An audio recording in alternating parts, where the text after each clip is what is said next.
હિંમતનગરના 4 police સ્ટેશનની હદમાંથી પકડાયેલા 36,800 દારૂની બોટલનો નાશ ગ્રામ્ય પોલીસ સ્ટેશનની હદમાં આવેલા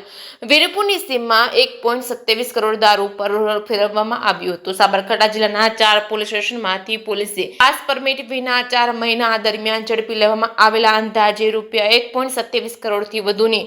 અંદાજે 36,800 દારૂની બોટલના ગ્રામ્ય પોલીસ સ્ટેશનની હદમાં આવેલા વીરપુરની સીમમાં લાવી ઉચ્ચ અધિકારીઓની ઉપસ્થિતિમાં તેનો નાશ કરવામાં આવ્યો હતો। સાબરકાંઠા જિલ્લાના Gabhoi, Himmatnagar A division, B division તેમજ ગ્રામ્ય પોલીસ સ્ટેશનની હદમાંથી સ્થાનિક પોલીસે છેલ્લા 4 મહિનામાં ગેરકાયદેસર દારૂની હેરાફેરી કરતા વાહનો તથા કેટલાક શખ્સોને ઝડપી લઈ દારૂ અને વાહનો કબજે કરી લીધા હતા। ત્યારબાદ પકડાયેલા આજ જથ્થો પોલીસ તંત્રની નજર હેઠળ વિવિધ ગોડાઉનમાં રખાયો છે। ત્યારબાદ નિયમ મુજબ 4 પોલીસ સ્ટેશનોમાંથી પકડાયેલા ચુસ્ત બંદોબસ્ત સાથે વીરપુરની સીમમાં લવાયો હતો, જ્યાં અધિકારીઓ અને પોલીસ કર્મચારીઓની ઉપસ્થિતિમાં દારૂની આ બોટલો જમીન પર ગોઠવી દેવાયા બાદ તેના પર રોલર ફેરવી દારૂનો નાશ કરવામાં આવ્યો હતો। જે સિંહ સાથે અશોક નાઈ,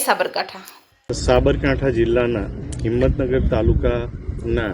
4 police station, Himmatnagar A division, Himmatnagar B division police station, Himmatnagar ગ્રામ્ય તથા ગાંભોઈ પોલીસ સ્ટેશનમાં છેલ્લા 3 થી 4 મહિનામાં પકડાયેલ વિદેશી દારૂ જે 103 ગુનાનો 34,836 બોટલો છે અને એની કિંમત થાય છે 1,27,88,413,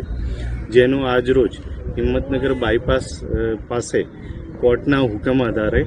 નાશ કરવામાં આવેલ છે।